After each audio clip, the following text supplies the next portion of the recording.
సూరజ్ కోసం వచ్చి దక్షిణామూర్తి, దాసు అలాగే సూరజ్ మాట్లాడుకున్న మాటలు విని గుండె పగిలే నిజాన్ని తెలుసుకున్న శివనారాయణ.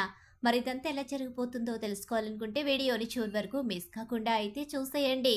జోష్న నిజ స్వరూపం శివనారాయణ తెలుసుకోవాలని కోరుకునే వాళ్ళు మా వీడియోనైతే లైక్ చేసేయండి.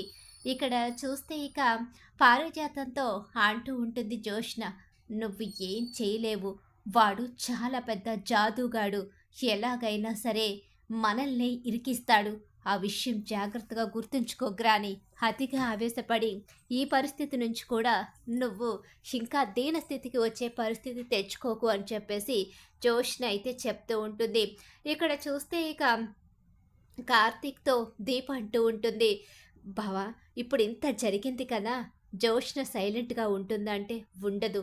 ఎట్టి పరిస్థితిలోని జోష్న సైలెంట్‌గా ఉండదు. ఆ విషయం మనందరికీ తెలుసు. మళ్ళీ ఏదో ఒకటి చేయడానికి జోష్న ఖచ్చితంగా ఆలోచిస్తుంది. ఈలోపే జోష్నకి బుద్ధి చెప్పాలి. తాత వేసే శిక్షతో ఇక జోష్న ఎప్పటికీ ఎలాంటి తప్పు చెయ్యకూడదు అని చెప్పేసి అంటూ ఉంటాడు కార్తీక్. నిజంగానే తాత అంత పెద్ద శిక్ష వేస్తాడా? అసలే జోష్నని వారసురాలు అనుకుంటున్నాడు. జోష్నంటే ఆ ఇంట్లో అందరికీ ప్రాణం. అలాంటప్పుడు తాత ఏం శిక్ష వేస్తాడు అని చెప్పేసి అంటూ ఉండగానే, తాత తప్పు చేస్తే ఎవరినైనా క్షమించడు. కాబట్టి నాకు తెలిసి జోష్నకి కూడా కఠినమైన శిక్షే విధిస్తాడు అని చెప్పేసి కార్తీక్ అయితే చెప్తూ ఉంటాడు దీపతో. ఈలోగా జోష్న దగ్గరికి దశరథ వస్తాడు. ఏంటి? ఎందుకు జోష్న? ఎందుకు రోజు రోజుకి ఇలా తయారవుతున్నావు? అసలు మా పెంపకంలో నువ్వు పెరిగావంటే నాకు ఆశ్చర్యం కలుగుతుంది. మా బిడ్డ ఇలా తయారైంది అంటే అసలు మాకు ఎంత బాధగా ఉంటుందో నువ్వు ఒక్కసారైనా ఆలోచించావా? ఈ ఆస్తికి వారసురాల్ని అంటావు. ఈ ఆస్తి వారసురాలు చేయవలసిన పని నువ్వు ఏదైనా చేస్తున్నావా? మా అందరి గౌరవాన్ని తగ్గించి మేము అందరి ముందు తలదించుకునే పరిస్థితి నువ్వు తీసుకొస్తున్నావు. ఎందుకు ఇలా చేస్తున్నావు? నువ్వు చేసిన పని కనుక ఈరోజు మీ అమ్మకు తెలుసుంటే నీ పరిస్థితి ఏమయ్యేదో నువ్వు ఊహించలేవు కూడా. మీ అమ్మను ఒక్కసారి నిర్ణయం తీసుకుందంటే జన్మలో నీ ముఖం చూడదు. అలా అని నువ్వు తప్పులు చేయడం ఆపడం లేదు. ప్రతిసారి తప్పుల మీద తప్పులు చేస్తూనే ఉంటున్నావు. నువ్వు నిజాయితీగా ఉన్న క్షణం నాకెప్పుడూ కనిపించలేదు. నీలో మంచితనం అనేది మచ్చుకు కూడా కనిపించటం లేదు. ఈ శివనారాయణ మనవరాలివేనా అని ఎన్నోసార్లు నాకు అనుమానం వస్తుంది. అసలు మేము నిన్ను ఇలా పెంచామా?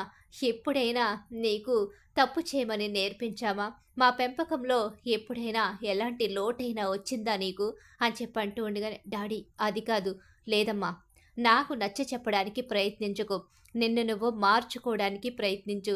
లేకపోతే మన ఉనికినే మనం కోల్పోయే పరిస్థితి వస్తుంది.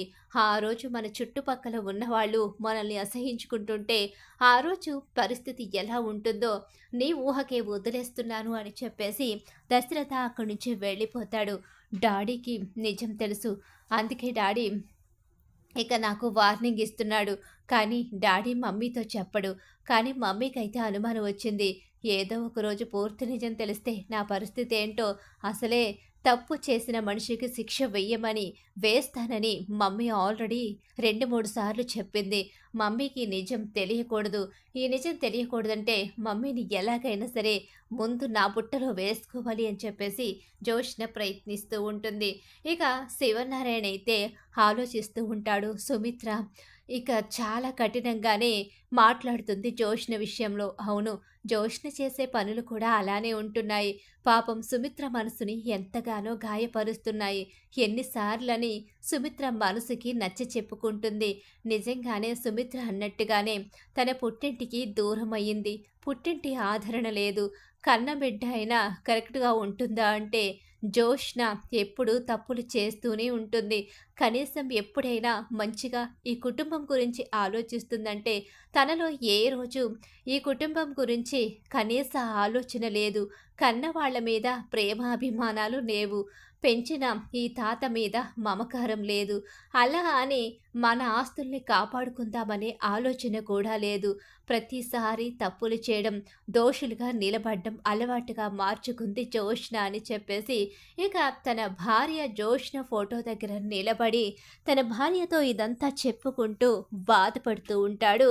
ఇక శివనారాయణ అయితే ఇక్కడ చూస్తే కోడలు గెలిచింది అన్న ఆనందం కాంచనలో ఉంటుంది. కానీ రేపొద్దున్న భవిష్యత్తులో తన కోడల్ని మళ్ళీ ఏం కుట్రలు చేసి అక్కడ తన కోడలు కడుపులో ఉన్న తన వారసత్వాన్ని ఎక్కడ ఇక జోష్న ఏం చేస్తుందో అన్న భయం కూడా అక్కడ కనిపిస్తూ ఉంటుంది కాంచనలో. కాంచన కంగారు పడుతూ, భయపడుతూ ఉంటుంది. ఏ క్షణాన్ని ఏది జరుగుతుందో. కార్తీక్ నాకైతే మాటిచ్చాడు కంటికి రెప్పలా కాపాడుకుంటానని. కనురెప్ప చాటు చాలు ఏదైనా జరగడానికి. ఈ జోష్న అసలే మామూలుది కాదు. దీనికి పంతం వస్తే ఏదైనా చేస్తుంది. పైగా జోష్న మీద దీప ఇప్పుడు గెలిచి ఆ జోష్న రెస్టారెంట్‌కి సీఈఓ అయ్యింది. అంటే ఇప్పుడు ఖచ్చితంగా దీప మీద జోష్నకి మరింత పగ పెరిగిపోతుంది తప్ప జోష్న ఎప్పుడూ కూడా మామూలుగా ఆలోచించదు.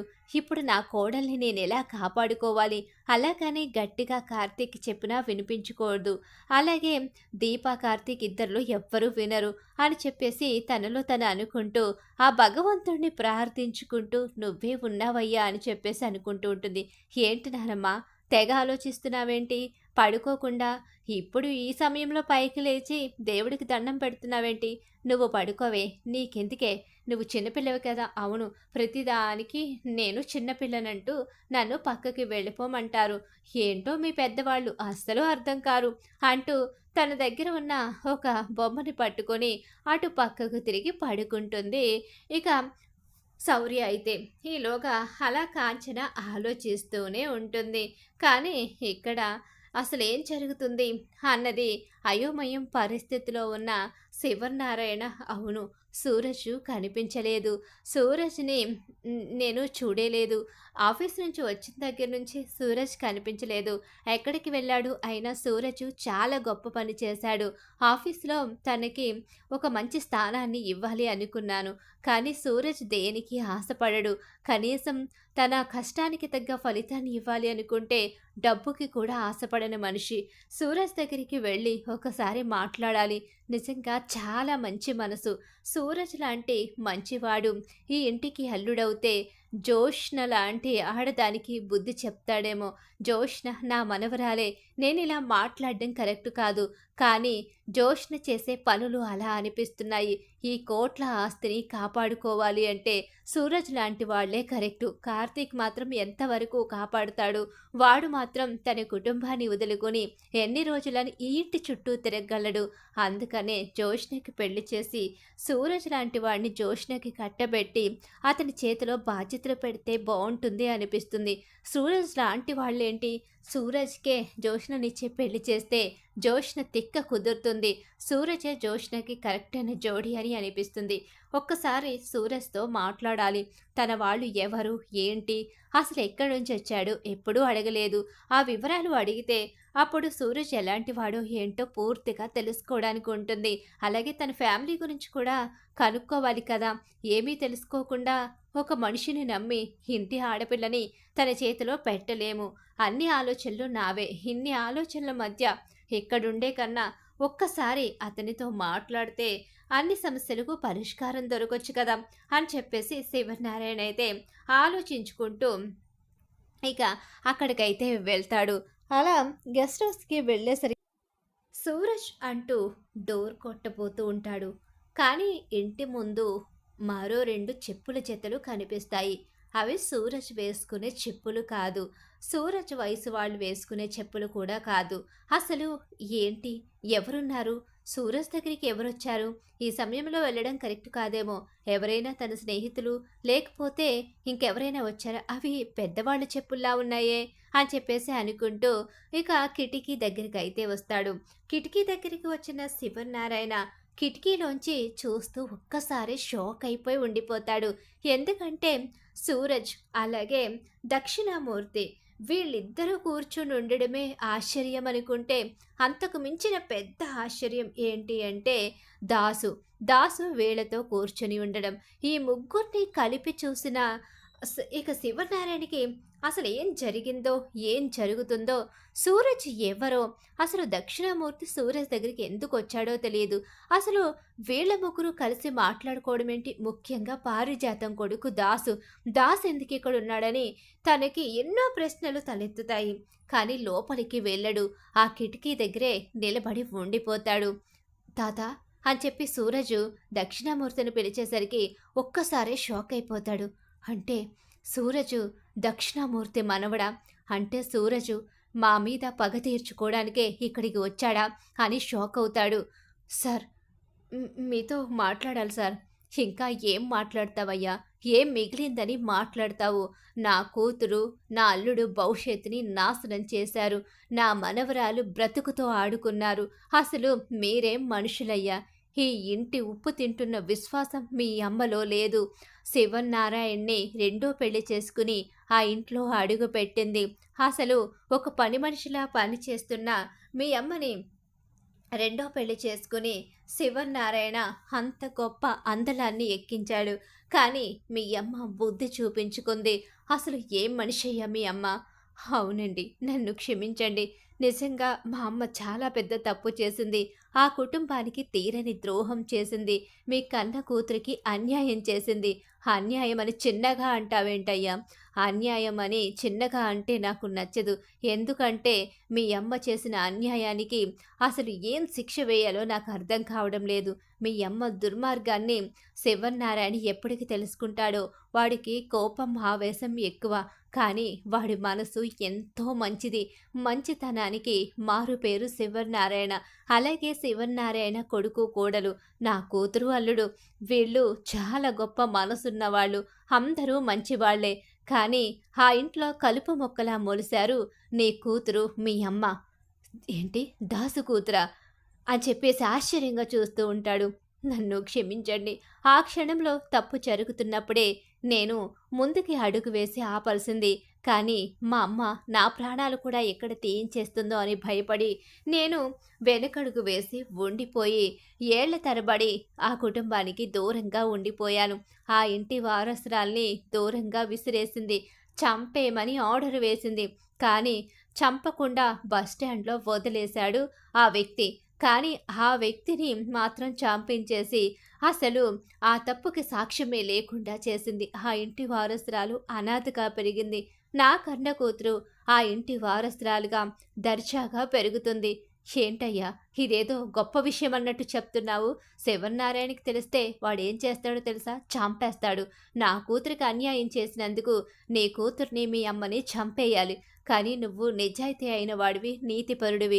ఎవరైనా కన్నబిడ్డ దగ్గర ఇక ఇలా చేస్తారా? కన్నబిడ్డ భవిష్యత్తు నాశనం అయిపోతుంది. ఇప్పుడు ఇవన్నీ తెలిస్తే నీ కన్నబిడ్డ రోడ్డున పడుతుందని కూడా నీకు తెలుసు. అయినా కూడా నువ్వు ఇక్కడికి వచ్చి ధైర్యంగా జరిగిందంతా చెప్పావు. అంతకుముందే ఈ విషయం నాకు తెలియజేసి నన్ను ఇక్కడికి వచ్చేలా చేశావు. నా కూతురు, నా అల్లుడు, అలాగే నా స్నేహితుడు బియ్యంకుడైన శివనారాయణ ఆ ఇంట్లో ఉంటుంది. తను అసలు మనవరాలు కాదు అని, తన మనవరాలు వేరే ఉందని, అలాగే వాళ్ళిద్దరూ మోసం చేసే ఆడవాళ్ళని నిజాలు తెలిసినా దాచిపెట్టి ఆస్తి కోసం అందరినీ మోసం చేస్తున్నారన్న నిజం నా స్నేహితుడు శివనారాయణకి తెలిస్తే వాడు నిజంగానే వాళ్ళని చంపేస్తాడు అని చెప్పేసి అంటూ ఉండగానే అందుకు భయపడే సగం చెప్పడం లేదు సార్. కానీ నేను చెప్పడానికి చాలా ట్రై చేశాను. కార్తీక్, దీప నన్ను చెప్పనివ్వలేదు. ముఖ్యంగా ఒక విషయం చెప్పాలి. ఈ విషయం దశరథ అన్నయ్యకి కూడా తెలుసు. ఏంటి, దశరథకి తెలుసా? జోష్న మా ఇంటి వారసురాలు కాదా? నా మనవరాలు కాదా? పారిజాతం మోసం చేసిందా? పారిజాతం, నిన్ను చంపేస్తానే. మరి నా మనవరాలెవరు? నా మనవరాలు ఎక్కడుంది అని చెప్పేసి ఒక్క క్షణం వెనకడుగు వేసి ఆగిపోతాడు మళ్ళీ వాళ్ళ మాటలు వినడానికి. మరి ఇప్పుడు ఆ ఇంటి వారసురాల్ని ఎలా ప్రూవ్ చేస్తారు? శివనారాయణ్ణి ఎలా నమ్మిస్తారు? అసలు వారసురాలు ఇక దీపే అని, నా మనవరాలు దీపని ఆ ఇంటి వారసురాలుగా ఎప్పుడు పరిచయం చేయాలనుకుంటున్నారయ్యా? నా మనవరాల్ని అనాథని చేశారు. ఆస్తిలో అంతస్తులో మహారాణిగా పెరగాల్సిన నా మనవరాలు అనాథగా, ఒంటరిగా ఇడ్లీ అమ్ముకుంటూ, ఇక ఏదో చిన్నా చితకా పనులు చేసుకుంటూ ఎలాంటి బ్రతుకు బ్రతికిందయ్యా! దుర్భరమైన జీవితాన్ని నా మనవరాలికిచ్చి, ఒక పని మనిషి కూతుర్ని తీసుకొచ్చి అందలమెక్కించి, ఇక నా మనవరాలి బ్రతుకుతో ఆడుకున్న వాళ్ళని మాత్రం నేను వదిలిపెట్టను. నువ్వు నీతిపరుడివి, నిజాయితీ అయిన మనిషివి కాబట్టి నిన్నేం చేయను. నీ కూతుర్ని, మీ అమ్మని మాత్రం వదిలిపెట్టే ప్రసక్తి లేదు అని చెప్పేసి అంటూ ఉంటాడు దక్షిణామూర్తి. దక్షిణామూర్తి మాటలు, అలాగే దాసు మాటలు విన్న ఇక శివనారాయణకు మాత్రం చాలా పెద్ద షాక్ అయితే ఎదురైపోతుంది. తాత, దీనికోసమే కదా నన్ను ఇక్కడి వరకు పంపించావు. అత్తకే మన మీద ద్వేషం తగ్గలేదు. ఎలా తగ్గుతుందిరా? మన మీద ద్వేషాన్ని నింపిందే ఇదిగో వీళ్ళమ్మే. వీళ్ళమ్మ మనల్ని దూరం చేసి ఇక నా కూతురు జీవితంతో ఆడుకోవాలని చూసింది. అందుకే నా కూతుర్ని నేనే శాశ్వతంగా వదులుకునే పరిస్థితిని క్రియేట్ చేసింది. ఎప్పుడైతే వీళ్ళమ్మ శివనారాయణ జీవితంలోకి వచ్చిందో అప్పుడే మా స్నేహంలో బీటలు పడ్డాయి. ఆ తర్వాత పరిస్థితులు అన్నీ మారిపోయాయి. చివరికి ఇదిగో ఇప్పుడు నా కూతురు తన కూతుర్నే కోల్పోయే పరిస్థితి వచ్చింది. కూతురు కాని కూతుర్ని గొప్పగా చూస్తూ కన్న కూతురు కళ్ళ ముందు ఉన్నా గుర్తించలేని పరిస్థితి నా కన్న కూతురు సుమిత్రది. దీపే మా వారసురాలు. దీపే నా మనవరాలు. నా మనవరాలు మంచి మనసు నేను చూశాను. నా మనవరాలుకున్న మంచి మనసు నీ కూతురికెక్కడుంది? నీ కూతురు నా మనవడు చెయ్యి విరగొట్టింది, కాలు విరగొట్టింది. నా మనవణ్ణి రౌడీలతో చంపించాలి అనుకుంది. కానీ నా మనవరాలు దీప మాత్రం నీతిగా, నిజాయితీగా గెలవాలి అనుకుంది తప్ప ఎప్పుడూ ఓటమిని ఒప్పుకోలేదు. అలాంటి నా మనవరాలికి ద్రోహం చేసి పని మనిషి కూతుర్ని మాత్రం మహారాణిని చేశారు అని చెప్పేసి చెప్పడంతో ఈ మాటలు అన్నీ విన్న శివనారాయణ ఒక్కసారే శివాలెత్తిపోతూ జోష్న, పారిజాతం అంటూ ఇద్దరిని గట్టిగా అరుస్తూ పిలుస్తాడు లోపలికి వచ్చి.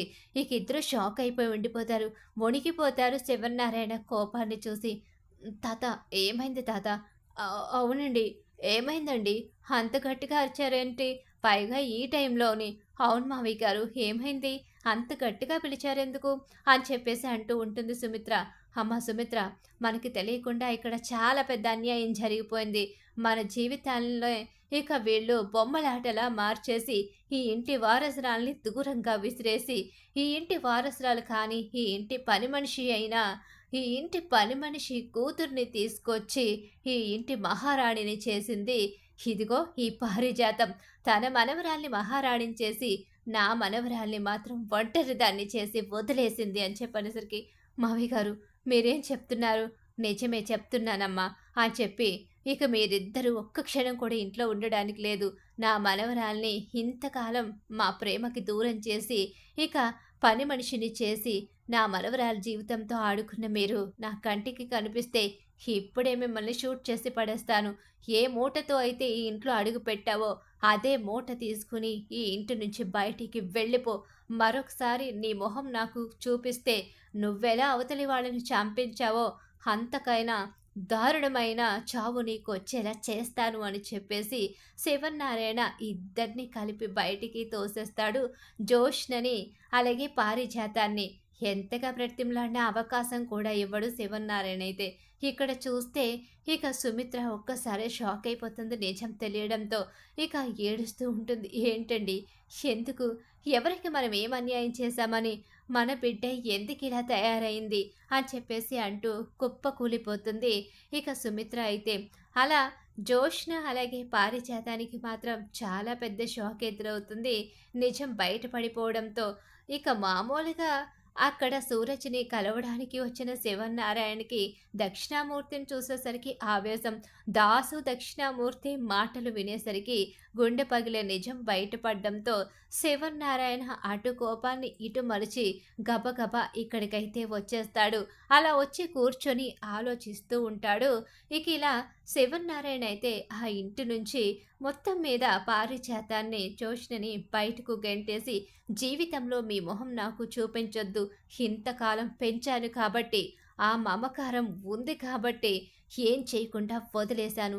లేకపోతే ఇద్దరిని కలిపి చంపేసేవాడిని అంటూ శివనారాయణ ఇంట్లోంచి గెంటేయడంతో ఇక సుమిత్ర ఒక్కసారే తనకి జరిగిన అన్యాయం తెలుసుకుని ఏడుస్తూ ఉంటుంది. ఎందుకమ్మా ఏడవడం? ఈ ఇంటి వారసురాలు బ్రతికే ఉంది. మన వారసురాలు మన కళ్ళ ముందే ఉంది. మన ఇంటి వారసురాలు ఈరోజు జోష్న రెస్టారెంట్ సీఈఓ. మన దీపకి ఇక నుంచి మనం సంతోషాన్ని తప్ప బాధని ఇవ్వకూడదు. ఇంతకాలం తను కష్టాలు పడింది. ఇక నుంచి సంతోషంగా చూసుకోవాలి. జోష్న నీడ కూడా ఇక ఎప్పటికీ తన మీద పడనివ్వకుండా చూసుకునే బాధ్యత నాది అని చెప్పేసి సుమిత్రకి మాటిస్తాడు. జోష్న పారిజాతానికి మాత్రం ఊహించని షాక్ అయితే ఎదురవుతుంది. మరి ఖచ్చితంగా రాబోయే కథలు ఇలా అయితే జరగబోతుంది. ఇలానే జరగాలని మీరు కోరుకుంటున్నారా? అయితే వీడియోని తప్పకుండా లైక్ చేసేయండి.